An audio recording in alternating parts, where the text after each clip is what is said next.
The ship was the largest civilian ship at the time. For the first year, everything went swimmingly. Violet enjoyed her job and was looking forward to the future. Then on September 20th, 1911, Violet's life was changed in an instant. On that day, the Hello again now people, what's good? It's me, it's Ted, it's another episode from Blood Ted Talks. And first of all, thank you very much for clicking on the video.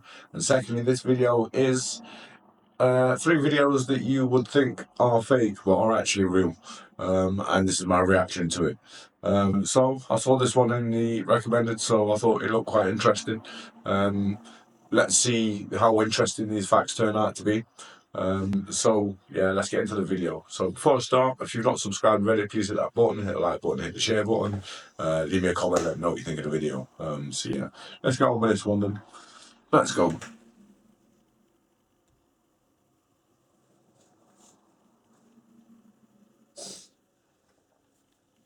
history can often be strange, full of twists and turns, with unexpected stories along the way.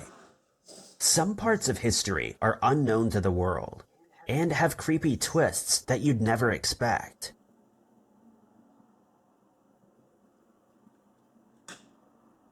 Alright, so it's not 3, it's 5. Number 5. The story of Violet Jessup is just one example of the strange stories from history that are out there waiting to be discovered. Violet was born in Argentina to Irish immigrant parents in 1887. Violet's life was a constant game of survival, a pattern that continued well into her adulthood. During the first few years of her life, she contracted tuberculosis and was extremely unwell. The doctors warned her parents that it would likely take her life. However, Violet defied the odds and survived, going on to live a happy and healthy life. Yeah, not many people did that back then. It's what it says, the early 1900s, somewhere around there, late 1800s. So yeah, not many people would have survived back then. Like, there was no real kind of medical care for that kind of stuff. Violet was just 16 years old. Her father passed away, and the family moved to England in hopes of having a better life. Catherine, Violet's mother, worked as a stewardess aboard commercial ships, while Violet took care of her younger siblings. Violet admired her mother's profession, and after leaving school, she got a job as a stewardess, proudly following in her mother's footsteps. Little did Violet know Calling it now, Titanic. that this job would take her on a whirlwind journey that would lead to one of the greatest survival stories in history.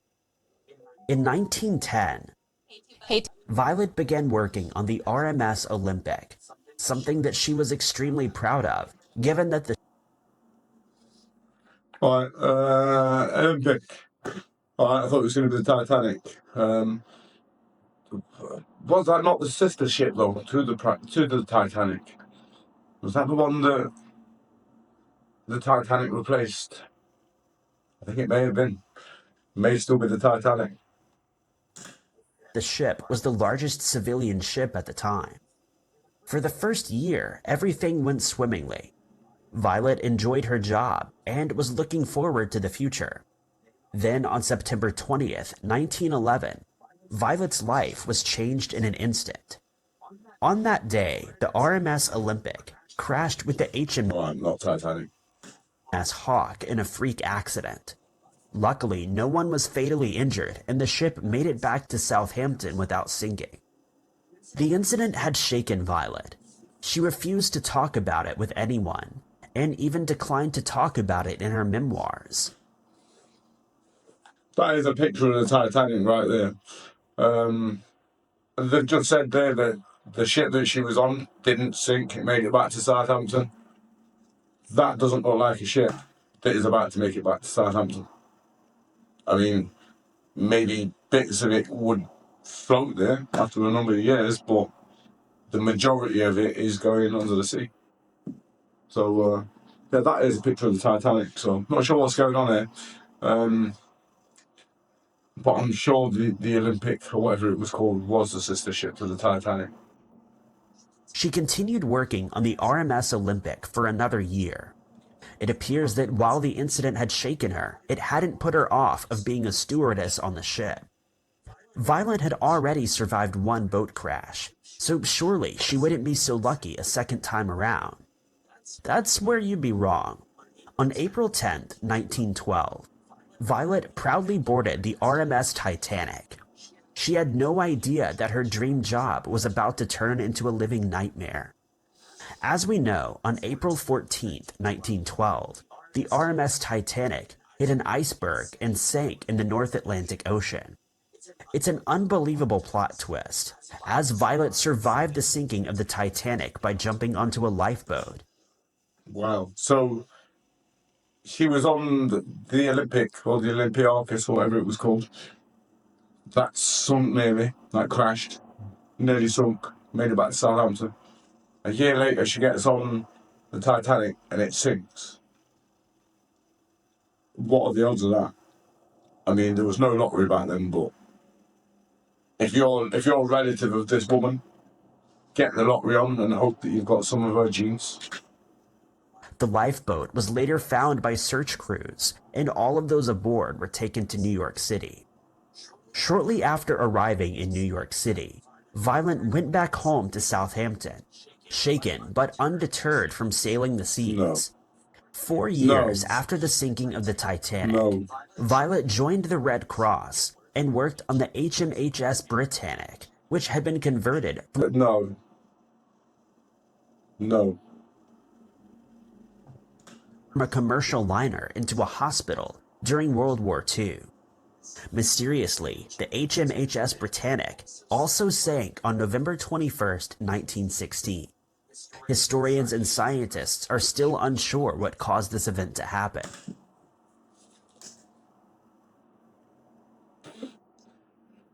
Violet caused this event to happen. Maybe not through something she did, but her presence on these ships. I mean, the Olympic, the Titanic. I swear there was like another one. How many boats? She's sank more ships than Uncle Albert. This is great. Like, As the event unfolded, stewardesses, patients, and other staff members began jumping into lifeboats, desperately trying to survive. In her memoirs, she wrote, quote, "The white pride of the ocean's medical world dipped her head a little, then a little lower, and still lower.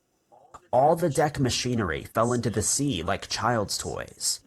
Then she took a fearful plunge, her stern rearing hundreds of feet into the air, until with a final roar, she disappeared into the depths." Violet barely survived the sinking, and it wasn't until a year later that she discovered she had suffered a fractured skull. Even after being involved in 3 ship incidents, Violet continued to work as a stewardess aboard cruise. no, I'm not having it. Not having it. It just can't be. I'm scared to even press the button. Should we go? Liners and large ships. Many considered her the luckiest woman in the world, and she even picked up the nickname. No. No, she is not. Yeah, she survived. She was in 3 ships that could have killed her. I mean, that's not lucky. You know, if I'm in the middle of the sea, in the middle of the night, where it's freezing cold, at no point am I thinking to myself, "Well, I'm so lucky to be here." You know, she wasn't lucky. Nickname Miss Unsinkable. Violet Miss Unsinkable. She sunk 3 times now. She sunk twice. She was on. She did this. She did this. Violet did this. I'm telling you that. passed away in 1971 at the age of 83. While she's no longer with us, her story of survival lives on. Number 4.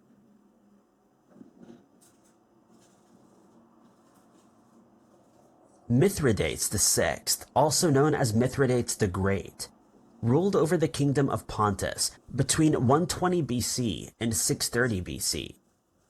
Mithridates was very aware of the events going on around him, and began noticing that the Roman Empire was especially fond of taking out rulers who they saw as a direct threat. Those around him thought he was being overly paranoid, but in the age of the Roman Empire, Mithridates was right to be paranoid. After all, rulers in Rome were being double-crossed all the time, and it was only a matter of time before it happened to him. Other rulers and prominent figures took a traditional approach, such as hiring bodyguards. That's some hat, eh? That is some hat. I wonder if I can get me one of them on Amazon. That's a Bobby Dazzler, that. Sorry, Bobby Dazzler. And keeping their inner circle as small as possible, whereas Mithridates VI had different ideas. He believed that to save himself from being poisoned, he needed to ingest small amounts of poisons each day, so that his body would become immune to them. During his many years of research, he also discovered a poison antidote by mixing various herbs. Unfortunately for Mithridates, Herbs. Did they have to say it like that? Herbs. Like herbs. Herbs. he was right.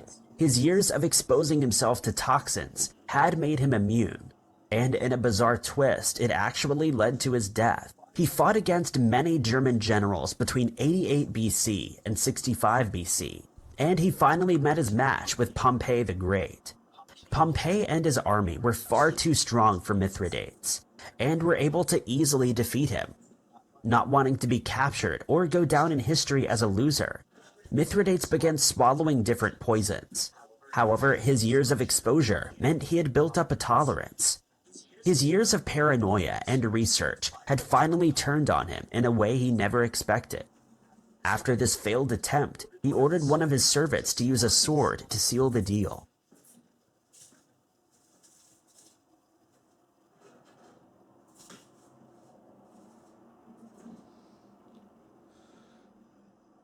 So, he spent all them years swallowing poisons to avoid being poisoned by his enemies. To, in the end, asking one of his own men to take his head. All seems a bit pointless, doesn't it? That swallowing poisons. Bit of a waste of a time, really. Number 3.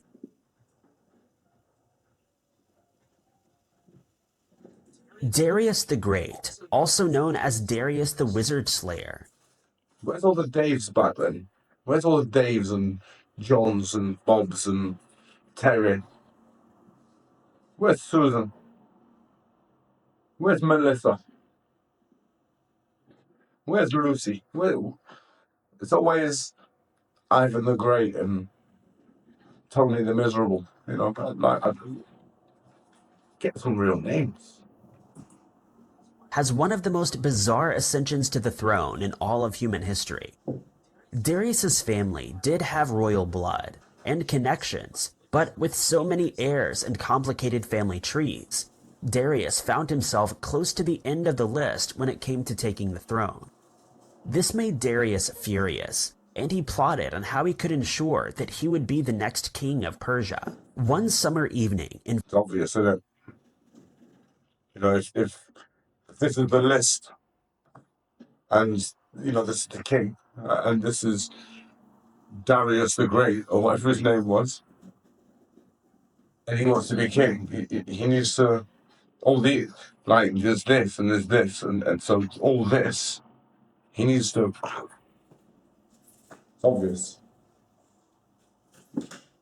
522 BC, Darius found himself in the palace of Pardia.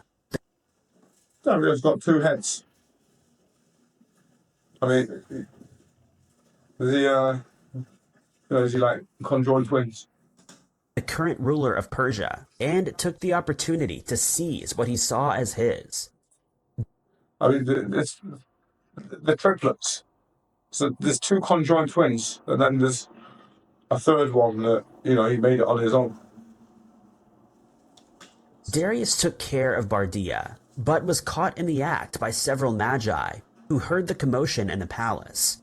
When confronted, Darius explained that the man who laid before them was not King Bardia, but a shape-shifting wizard.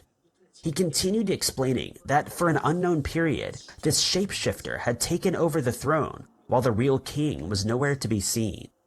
He told them that as soon as he realized that the king was an imposter, David Icke is responsible for this. I blame David Icke.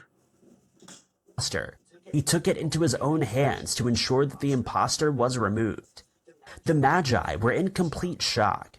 They were unsure of what to think or do, as they had never been confronted with such a strange situation before.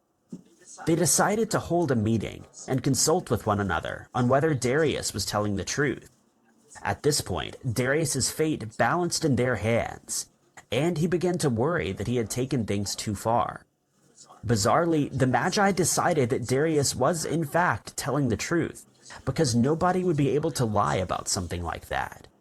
They couldn't comprehend that somebody would be calculated enough to concoct a story about a wizard imposter taking over from the king. Following their decision, Darius ascended to the throne and became known as Darius the Wizard Slayer. He ruled over Persia until his passing in 486 BC. Yeah, I guess that tells me. I thought they'd have to, but all you got to do is tell them about Harry Potter and the gerbils are going mad. You can probably hear that. So I apologise if you can. But yeah, the wrong one. Don't know what they're doing right there.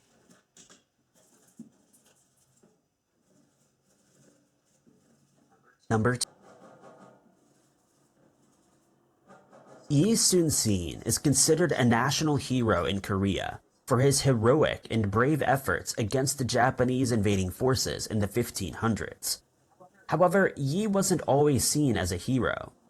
In 1576, Yi joined the Korean army and vowed to fight for his country. At the time, Korea was fighting with Japan for control.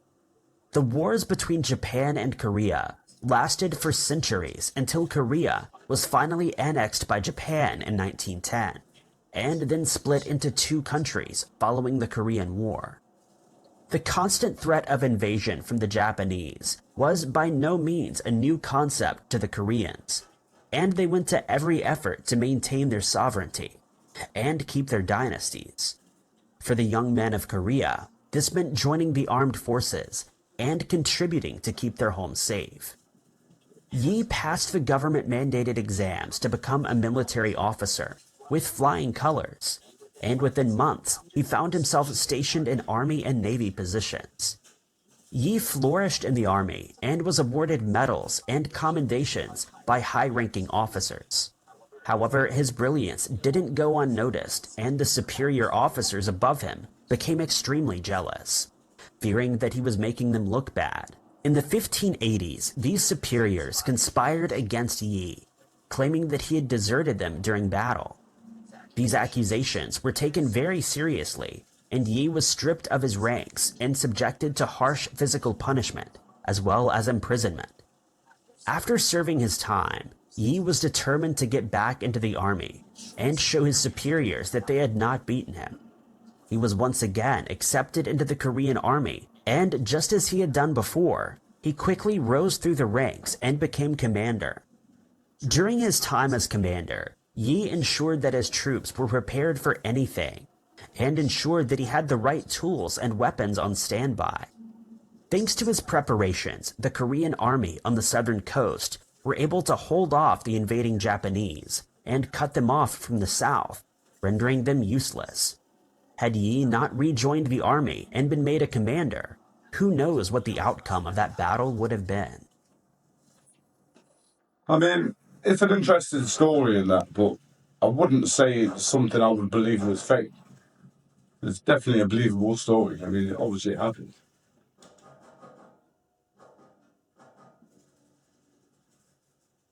Number 1.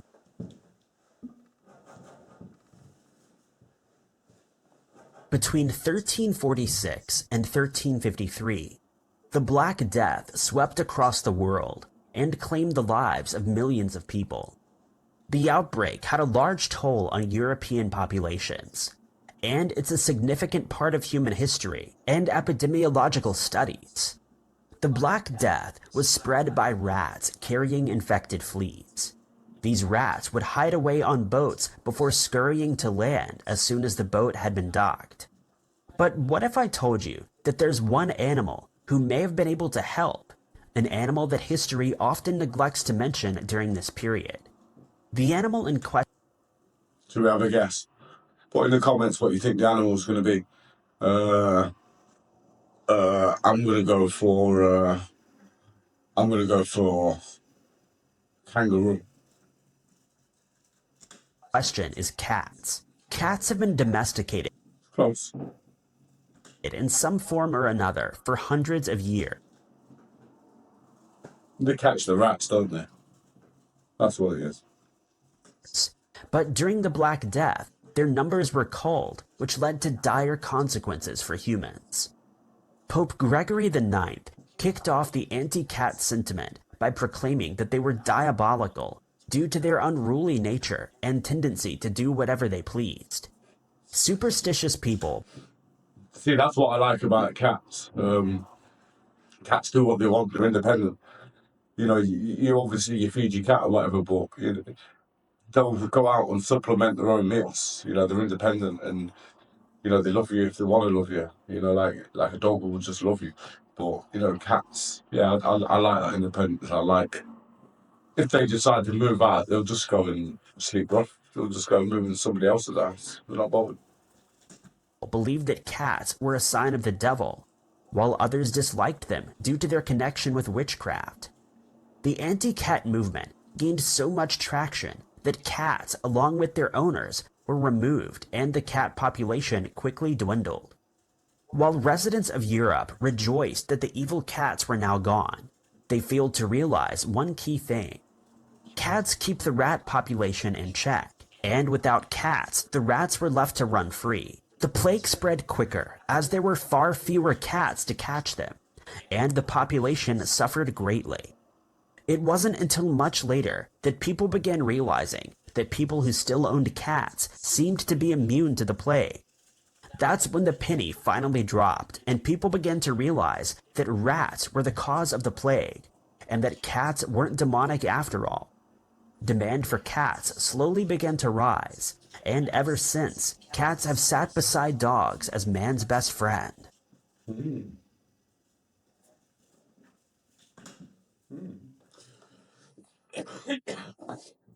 Yeah, that's quite interesting. I didn't know that though with the cats. Yeah. So, what do you think? Were those 5 facts? Were they all in the right order? I think maybe not. I think the second to last one, number 2, should have been in a different list completely, and it should have been a top 4 or put something else in there. But I do think that the best story there was probably the Titanic one. That woman there. I'm gonna go look into that and see if that's real. And if it is, and she was on 3 ships that crashed and 2 sunk,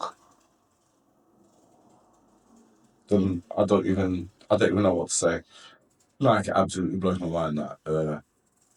I'm guessing she stayed single for all the rest of her life because she's cursed. She's cursed.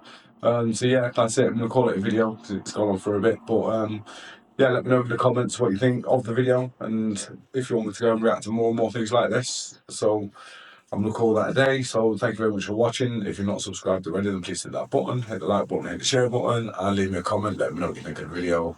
And yeah, next time I see you, I'll try and be a bit more awake. I'm very tired. It's been a long day at work. But yeah, I shall see you all later. Ooh. I was really trying to hold that in for the last couple of minutes, and it went right at the last second. So yeah, thank you very much for watching. It's been me, Ted. and I shall see you all later.